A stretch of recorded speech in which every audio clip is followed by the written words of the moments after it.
From Payton and Regal, I'm Christian Brown. Welcome to our inaugural Emerging Markets Update, where we discuss the macroeconomic trends moving markets in our asset class. 2020 was certainly an unprecedented year in the global financial markets, and on this episode, we want to delve into our team's outlook for emerging markets in 2021. Last year, we saw an estimated 0.7% decline in GDP across emerging markets as a result of the lockdowns necessitated by the COVID-19 pandemic. Fortunately, for this year, our outlook is more constructive, and we expect a growth bounce somewhere on the order of 5% across emerging markets. This will be led by a quick recovery in China, which has demonstrated impressive economic resilience as the rest of the world continues to battle with resurgent COVID-19 outbreaks.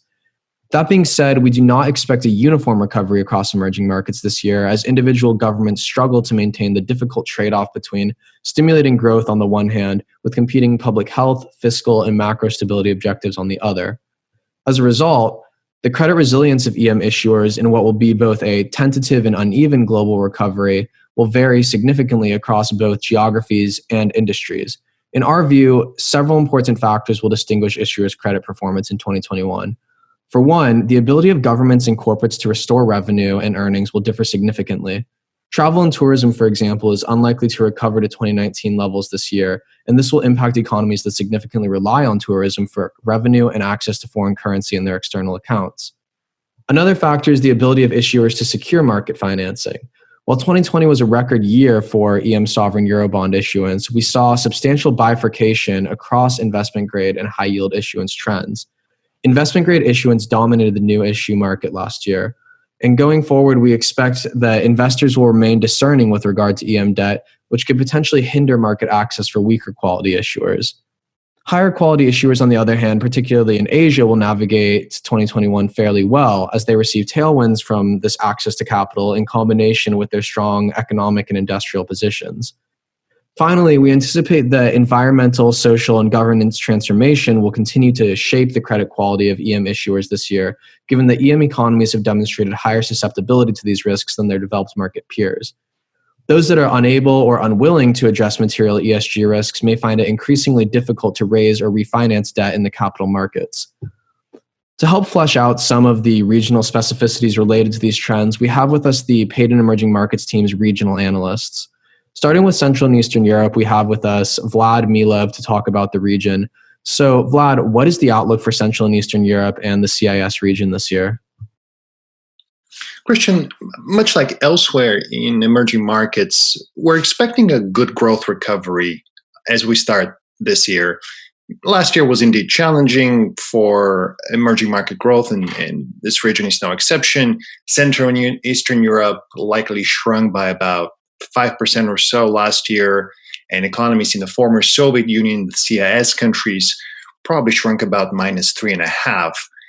This year, we should see Central and Eastern Europe grow by about 4% and slightly slower growth than that in the CIS space. The rest of the macro looks quite good as well. On the inflation side, we think that you're going to see fairly benign inflation across the board for the region, perhaps with one or two exceptions.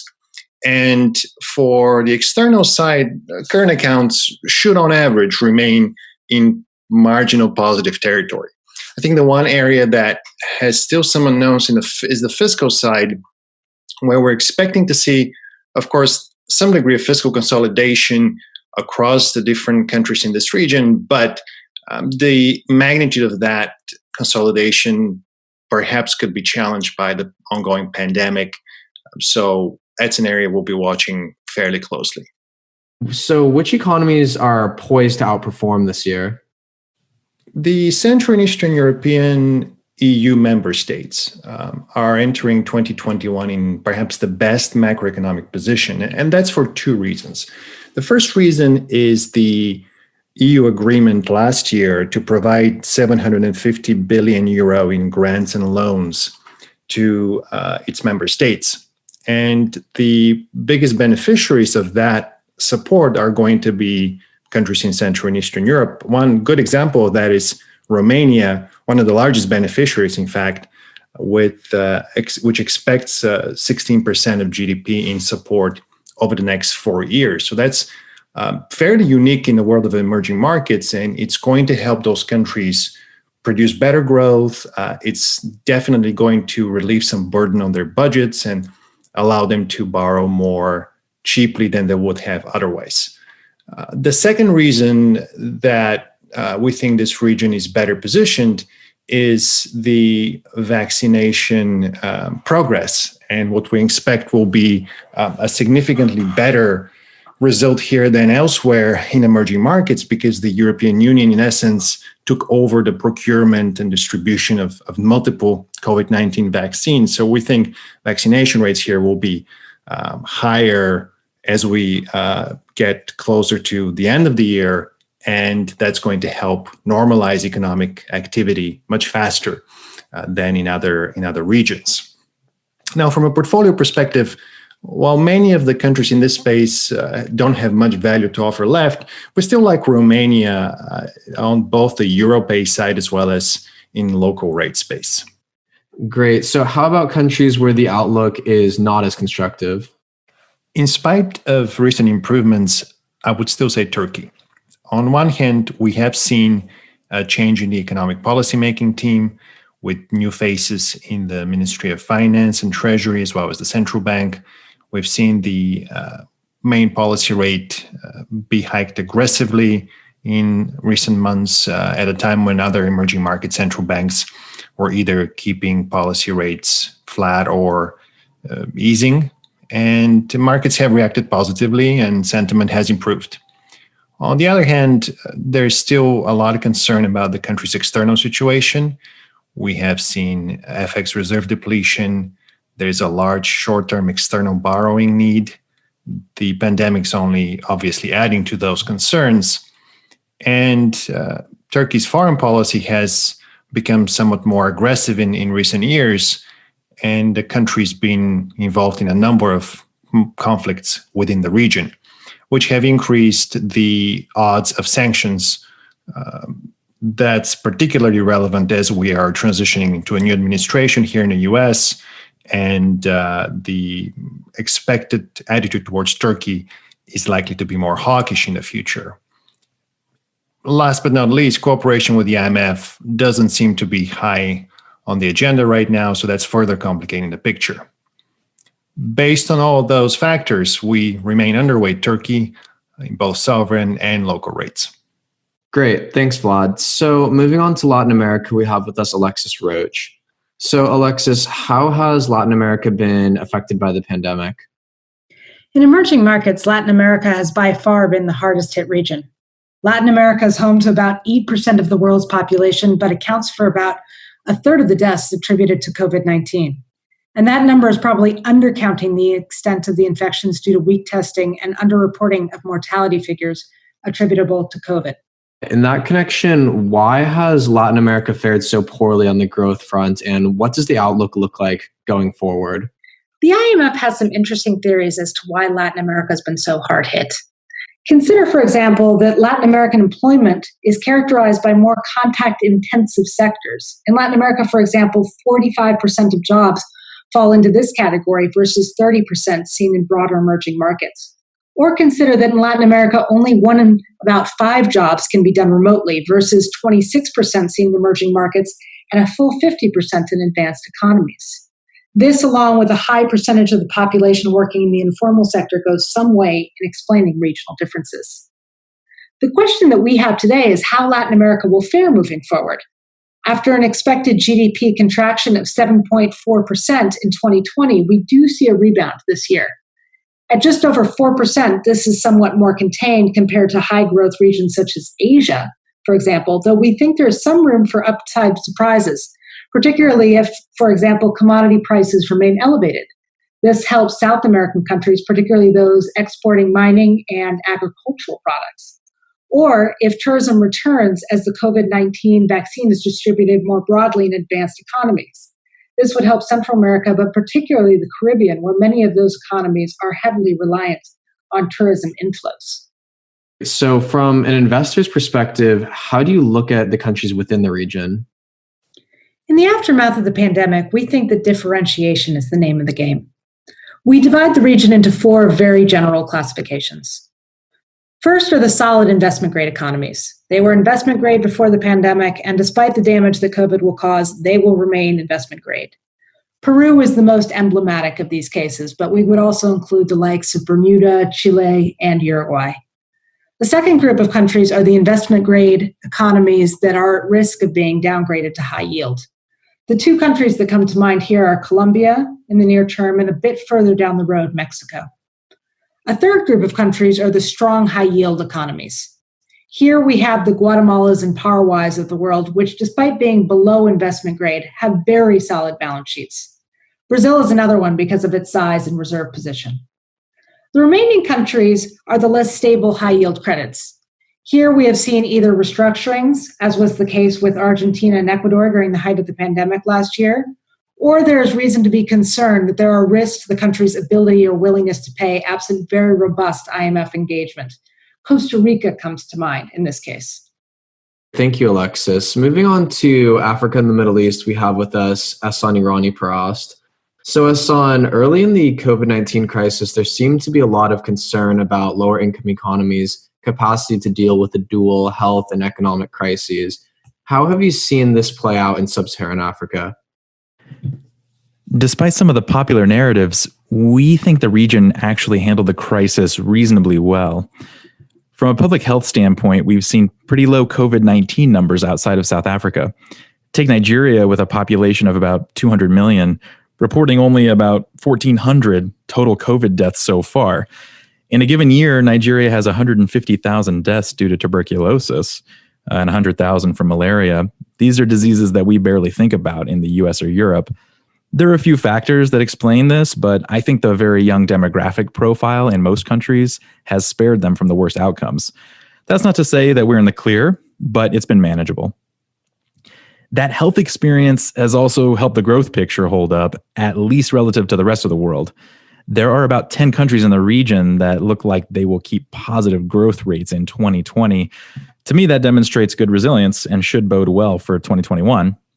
Finally, the cooperation between many sub-Saharan countries and international partners like the G20, the IMF, World Bank, Paris Club, and even China in some cases has helped provide them bridge financing or even temporary debt relief.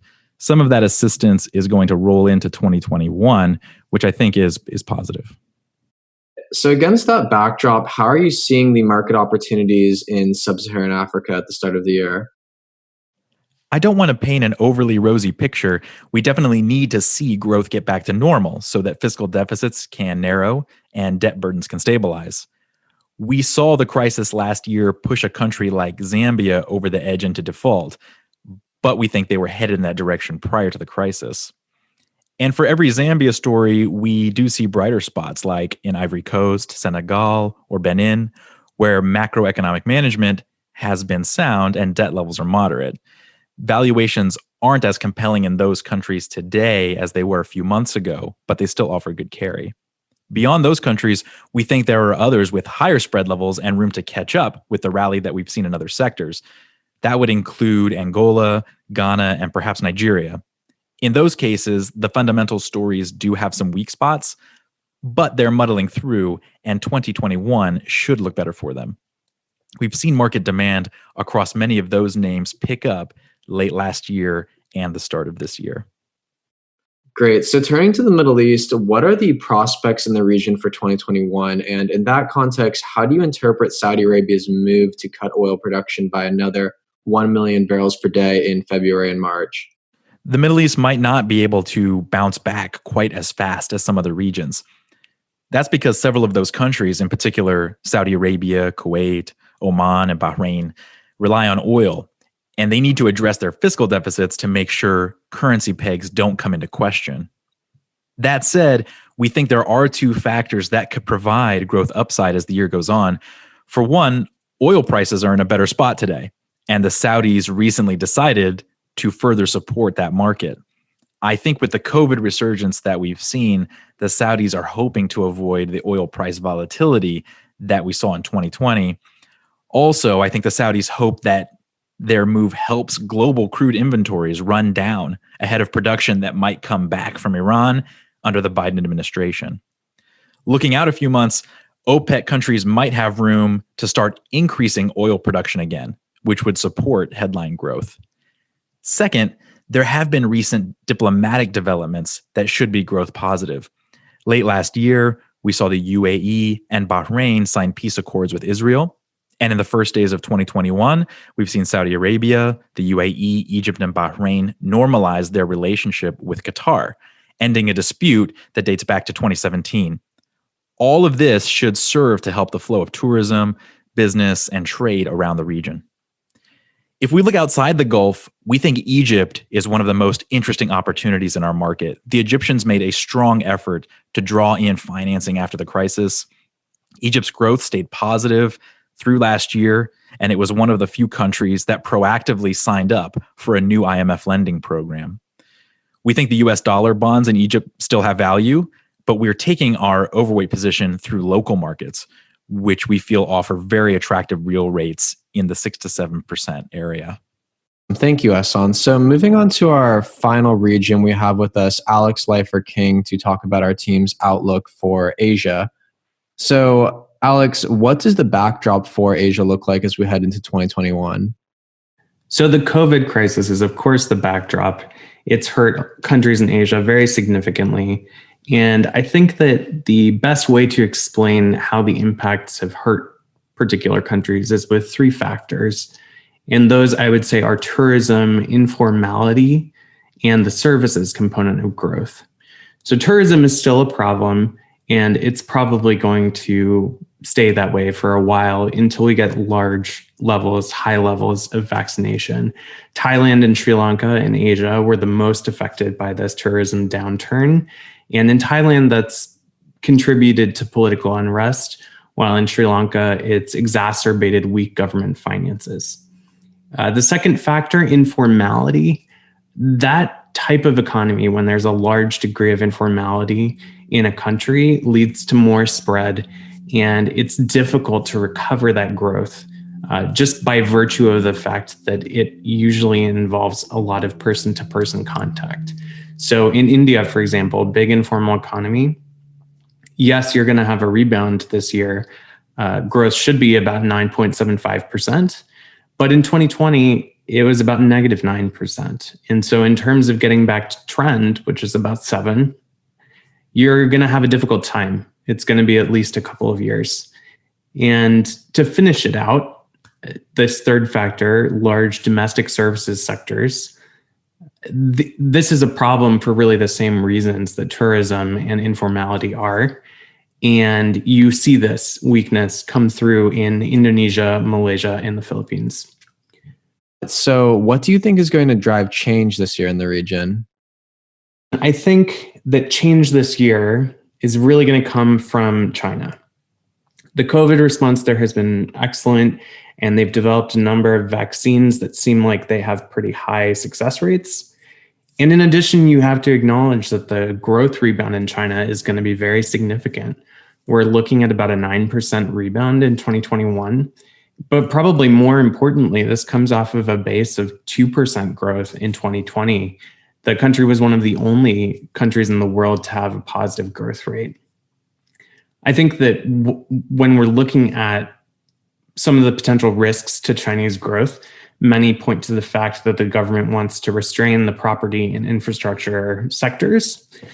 But frankly, that's where a lot of the risks are. And so the government acting to restrain those sectors is a good thing. And in terms of the drivers, the government is very intent on making sure that consumption and high value added manufacturing end up being growth drivers for the economy in 2021. Interesting. So how do your views on Asia inform our portfolio positioning? Well, we're really optimistic about Indonesia's recovery potential. We think that there are significant tailwinds of commodity strength from Chinese demand that are really benefiting Indonesia. And we also think that Indonesia's plan to vaccinate its population should reignite the domestic economy. We see local currency government bonds there as very attractive. And then I would say that importantly, we're underweight in China, but that's because we believe that asset prices in other countries are going to benefit more from China's recovery than China itself will. In closing, I think the message I want to send is that yes, COVID has hurt, but there's a big tailwind from China's recovery, and we believe this is going to lift boats across the world. Thanks very much. Thank you, Alex. So up until now, we've been focusing on our team's outlook for emerging market sovereigns in 2021. But for our final section, we want to shift the focus towards our outlook for emerging market corporate bonds this year. And to do this, we have with us Zubin Kapadia to talk about his outlook for the asset class. So Zubin, what was the most surprising development for emerging market corporates in 2020? Thanks, Christian. One of the most surprising developments of 2020 was the overall resiliency of the emerging market corporate asset class.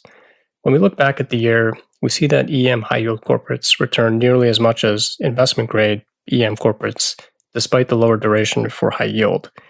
In fact, we had a 7% total return for high yield and 7.6% for IG.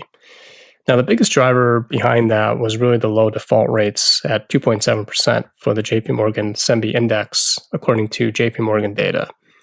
By contrast, when compared to US high yield, even excluding energy and excluding retail, the EM corporate default rate was significantly lower. Overall, US high yield had a 6.8% default rate, and excluding both the energy and retail sectors, it was still 3.5%. So you can see the resiliency of the asset class based on that. Moreover, it was not the case that we had elevated default rates the past few years to lead to lower than expected default rates in 2020. Instead, what we've seen is lower default rates for EM high yield over a longer period of time when compared to US high yield. We'd also note that recovery rates for EM corporates are consistent with those for US high yield, both in the 40% area. And another area that we've seen the resiliency of the EM corporate asset class is in the fallen angel percentage for EM corporates. Based on the impact of COVID, the impact of COVID on various countries, we would have expected a much higher fallen angel percentage than what we actually saw in 2020 for EM corporates. And that was really, that level was consistent with what we saw in 2018. And what enabled these companies to navigate the crisis so well? Sure. So emerging market companies entered 2020 with very strong balance sheets and improved their liquidity profiles over the past few years. Leverage had been declining and interest coverage had been rising for the past few years before 2020. In fact, EM companies had lower leverage and higher interest coverage than their DM counterparts heading into the year. In addition to that, EM companies didn't really engage in share buybacks or dividends to nearly the same degree as their US counterparts did. Instead, they pursued liability management, which allowed companies to really extend out their maturities. So it was really a combination of all these factors that helped EM companies manage through the COVID crisis much better than expected. Finally, what is your outlook for the asset class in 2021? For 2021, we expect many of the same themes we saw in most of 2020 to continue. Namely, we'd expect continued strong returns, and we think that high yield spreads will continue to compress relative to IG due to our expectation of continued low default rates in 2021. From a rating perspective, we'd favor double Bs. We think there's still significant room for spreads to compress there, and they will really be less sensitive to higher treasury yields given their lower duration profile relative to triple Bs. And from a sector perspective, we remain selective on energy companies, continue to favor utilities, many of which offer compelling spreads and good downside protection, and will benefit from continued normalization of growth rates within emerging markets. We also continue to like corporates in India and Mexico because we expect many to remain investment grade, but they're really pricing in a high likelihood of downgrade to high yield. Thanks, Zubin. So while the consensus seems to be that the world economy will continue to broadly recover in 2021, cross-country differentiation will also likely drive idiosyncratic returns across emerging markets amid developments in the pandemic and economic recovery. I'll leave it there for now, and we wish you good health in this difficult time. If you enjoyed the podcast, we hope you will tune into our future publications. From Peyton Regal, I'm Christian Brown. Thank you for listening, and we'll see you next time.